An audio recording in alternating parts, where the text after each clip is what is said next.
কারা কারা panel expire হওয়ার পর নিয়োগ পেয়েছেন তাদের পূর্ণাঙ্গ তালিকা স্কুল সার্ভিস কমিশনের পক্ষ থেকে মাননীয় কোর্ট চেয়েছেন এবং ক্যাবিনেট মেমোরান্ডাম করেছিল রাজ্যের মাননীয় মুখ্যমন্ত্রীর নেতৃত্বে।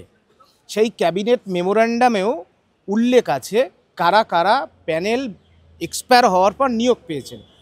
আমি কখনোই বলছি না যে প্যানেল এক্সপায়ার হয়ে যাওয়ার পর এরা সবাই অযোগ্য, কিন্তু এই যে এদের সংকটের মুখে পড়তে হচ্ছে বা এদেরকে নিয়েও টানাটানি শুরু হলো, এর প্রধান কারণ কি?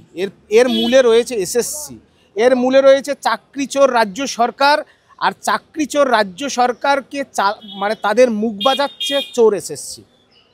বলছি, আপনাদের এক পক্ষ তো দেখতে পাচ্ছি বিচার ব্যবস্থাকে গালাগালি করছে। দেখুন, কে এক পক্ষ কে কোন পক্ষ আমি জানি না। কোনো যোগ্য শিক্ষক